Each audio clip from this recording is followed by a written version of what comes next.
Oke, assalamualaikum. Kita lanjutkan kembali ya untuk metode pembuatan tablet yang ketiga, yaitu metode cetak langsung gitu. Tadi kita sudah membandingkan antara metode granulasi basah dan granulasi kering. Sekarang kita akan membahas secara tuntas terkait metode cetak langsung. Kita langsung saja ya. Metode cetak langsung juga kita sebut sebagai metode gempa langsung. Apa itu definisi dari metode cetak langsung? Di mana dia merupakan suatu metode pembuatan tablet dengan mengempa langsung campuran bahan aktif dan eksipien tanpa melalui perlakuan awal terlebih dahulu. Kalau di granulasi basah, kita menggunakan bahan pengikat basah, kemudian kita bentuk menjadi granul baru dikempa atau dicetak. Kalau granulasi kering kita bentuk menjadi suatu granul tanpa bahan pengikat basah, kemudian kita cetak. Kalau kalau cetak langsung di situ ya langsung dikempa aja tanpa mendapatkan perlakuan awal terlebih dahulu. Yang perlu diperhatikan terkait sifat-sifat zat aktif yang bisa digunakan atau cocok menggunakan metode gempa langsung itu antara lain yang memiliki fluiditas atau sifat alir yang bagus, kemudian yang kompresibilitasnya baik, jadi saat digempa di mesin gempa itu baik kompresibilitasnya, kemudian bentuknya kristal karena biasanya zat aktif yang memiliki bentuk kristal itu sifat alirnya baik. Terus yang keempat, mampu menciptakan adesivitas dan kohesivitas dalam massa tablet. Ya, sifat kohesi dan adesif dia mampu ciptakan yang akan menimbulkan fluiditasnya yang bagus. Keuntungan lain dari metode gempa langsung yaitu dia lebih ekonomis karena memang tidak menggunakan proses yang terlalu panjang gitu kan. Jadi alat dan bahan yang digunakan pun tidak terlalu banyak, jadi lebih ekonomis. Kemudian prosesnya lebih singkat, ya sudah, karena memang hanya penambahan bahan baku, kemudian bahan tambahan, kemudian dicetak, ya sudah, itu sudah selesai. Jadi memang prosesnya lebih singkat kalau kita bandingkan dengan granulasi basah ataupun granulasi kering gitu kan. Kemudian dapat digunakan untuk bahan aktif yang tidak tahan panas dan tidak tahan lembab, ya, yang memiliki fluiditas bagus, tidak tahan pemanasan dan tidak tahan kelembapan, itu bisa menggunakan metode gempa langsung. Kalau untuk yang tahan pemanasan dan kelembapan bisa menggunakan metode granulasi basah gitu kan. Kemudian waktu hancur dan disolusinya lebih baik metode ini kalau kita bandingkan dengan dua metode sebelumnya. Ada kekurangan, antara lain perbedaan ukuran partikel. Jadi ada ukuran partikel yang berbeda dari setiap serbuk atau buk antara bahan aktif dengan pengisi, yaitu dapat menimbulkan stratifikasi atau tidak mencampurnya antara granul, selanjutnya menyebabkan kurang seragamnya kandungan, ya, kaitannya dengan homogenitas juga. Kemudian zat aktifnya yang dosis besar itu tidak bisa atau sebaiknya tidak menggunakan metode ini, ya, karena memang proses pengempaannya nanti perlu ditambahkan bahan pengisi juga, ya. Jadi di sini prosesnya bisa menyebabkan proses ini mahal gitu kan, banyak dan mahal. Selanjutnya dalam beberapa kondisi dapat berinteraksi dengan obat seperti senyawa amin dan laktosa spray dry dan menghasilkan warna kuning gitu kan. Kemudian pada gempa langsung dimungkinkan ada yang namanya aliran statis gitu, yang bisa saja terjadi saat proses pencampuran itu dilakukan, sehingga kalau kita periksa secara rutin gitu ya, baik keseragaman zat aktif, kemudian sifat dari granul tersebut itu menyebabkan kesulitan pemilihan eksipien karena eksipiennya harusnya digunakan itu sifatnya yang mudah mengalir, yang kompresibilitasnya baik, kohesivitasnya baik, dan adesivitas yang juga baik.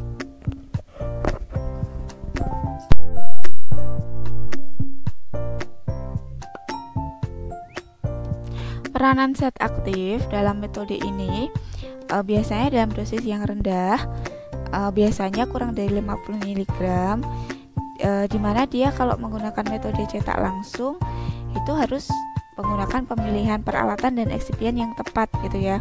Kalau zat aktifnya kurang dari 16%, biasanya karakteristik eksipien bisa menggunakan cetak langsung karena memang digunakan untuk zat aktif yang dosisnya kecil gitu ya, dan bahan tambahannya yang lebih besar daripada zat aktifnya. Karena apa? Karena akan menyebabkan homogenitasnya lebih baik itu. Kemudian pada saat dikempa atau masuk ke dalam mesin itu dia memiliki kemampuan untuk homogen lebih baik gitu. Dari beberapa eksipien yang bisa digunakan untuk sedia tablet yaitu pengisi, pengikat, dan kompresibilitas. Kalau eksipien ini dikatakan penting, kenapa ya? Walaupun tablet itu bisa zat aktifnya saja tanpa eksipien gitu, tapi kebanyakan dia menggunakan eksipien ya. Jadi di sini penting dalam metode cetak langsung, misalnya pemilihan pengisi, pengikat. Kemudian pengikat pada metode langsung harus memiliki sifat kompresibilitas dan fluiditas yang baik. Ada juga di sini dikatakan bahwa eksipien cetak langsung seringkali lebih mahal daripada pengisi pada metode granulasi basah. Nah, ini yang perlu diperhatikan. Prosesnya cepat, kemudian dia lebih efektif, tapi bahan eksipien yang memiliki sifat fluiditas yang bagus, yang baik itu biasanya lebih mahal ya daripada bahan yang digunakan dengan metode granulasi basah. Oke. Kemudian kita ke homogenitas. Pada proses pencampuran metode cetak langsung itu mungkin saja terjadi hal-hal yang tidak homogen gitu ya, yang menyebabkan bisa karena ukuran partikel atau bobot jenis partikel, kemudian yang tidak bisa menjadikan campur dan lain sebagainya.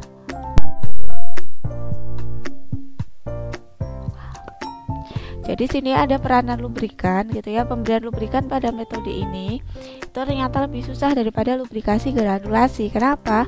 Karena lubrikasi itu berkisar pada jenis dan jumlah lubrikan yang dibutuhkan untuk menghasilkan efek dari lubrikan itu memadai atau tidak gitu ya. Jadi memang kalau untuk metode cetak langsung lubrikannya dibutuhkan lebih banyak gitu kan. Contoh formulasi, silahkan nanti dicari ya formulasinya. Asetosal itu apa? Saya kasih bocoran atau clue. Asetosal adalah zat aktif. HPC LM itu apa? Sebagai apa?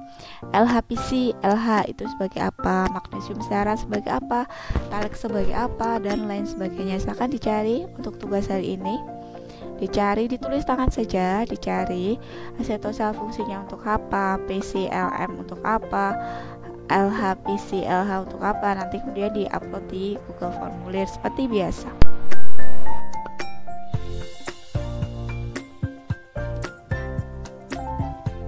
Ini yang sudah dicontohkan atau sebagai contoh gitu ya. Zat aktifnya asetosal, pengisinya HPCLM, udah ada semua, malahan gak jadi gitu kan. LHPCLH2 nya penghancur, lubrikan, glid, dan pengikat. Itu sudah ada fungsinya masing-masing. Oke, metode pembuatan cetak langsung lebih mudah dan cepat gitu ya. Bahan-bahan dapat langsung dihitung dan juga ditimbang. Kemudian ayak masing-masing bahan kemudian dicampur sampai homogen, lalu dilakukan uji granul. Kalau pada saat pengujian granul tidak memenuhi syarat ya bisa saja dilakukan pencetakan tablet gitu ya.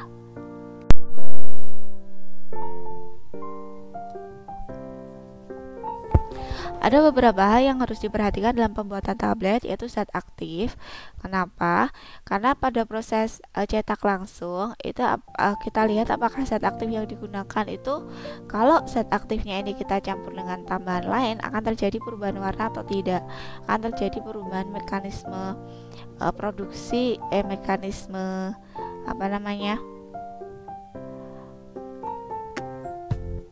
zat aktif atau perubahan fisika kimia atau tidak, itu akan mempengaruhi dari stabilitas dari zat aktifnya itu sendiri. Jadi yang harus diperhatikan gitu, harus dilihat kelarutan zat aktif. Zat aktif larutnya di mana, karakteristik zat aktifnya bagaimana. Untuk zat aktif yang tidak tahan pemanasan, metode granulasi atau pembuatan tablet dengan metode cetak langsung atau granulasi granulasi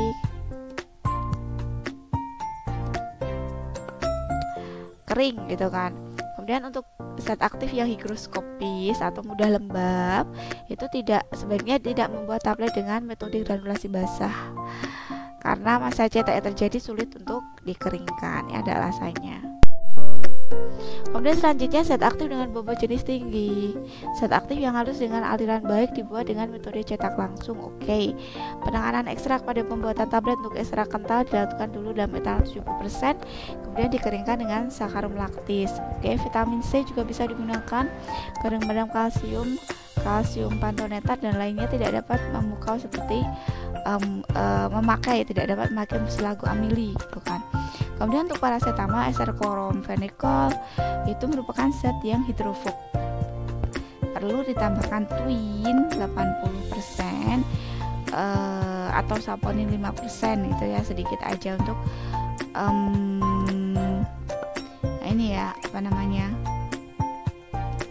pengeringan zat paracetamolnya. Oke, kita lanjutkan untuk antibiotika. Ada beberapa antibiotika yang memang tidak tahan terhadap panas, jadi kita bisa menggunakan metode cetak langsung atau slugging ini ya, atau kita sebut juga dehumidifier, yaitu dengan bukan pelarut ya, dengan penambahan alkohol dan air sedikit gitu ya, kemudian dia disedot pada suhu 30 derajat Celcius. Tapi dengan metode ini memang kurang baik karena akan terjadi penurunan potensi dari si zat aktif karena kontak dengan air. Kemudian untuk zat-zat berkhasiat yang gak enak gitu ya, kloramfenikol itu kan pahit sekali, sampai kalau tetes mata kloram aja pahitnya sampai di tenggorokan gitu ya, di kerongkongan gitu ya, jadi memang harus disalut. Kemudian untuk etambutol, sifat atau karakteristik dari etambutol ini adalah higroskopis, jadi memang juga harus disalut juga gitu kan. Untuk alukol ini berat jenisnya rendah, makanya dapat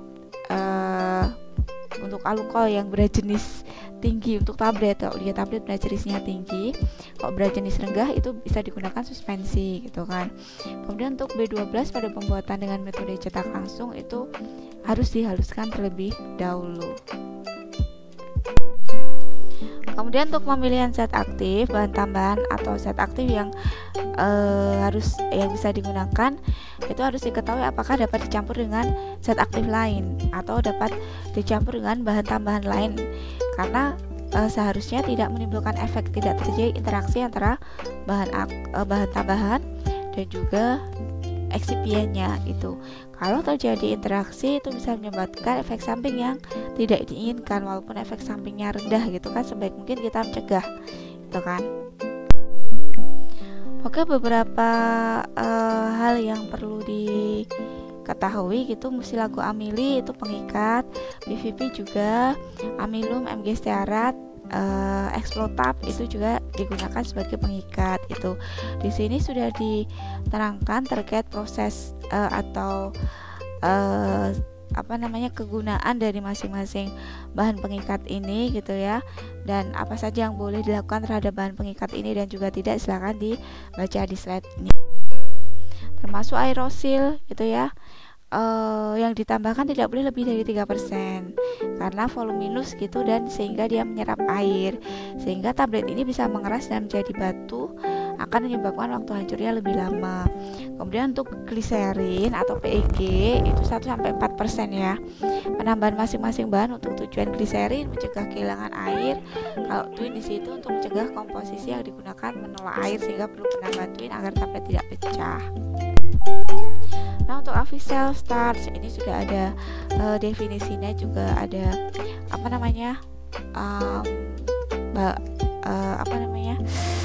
ranknya gitu ya.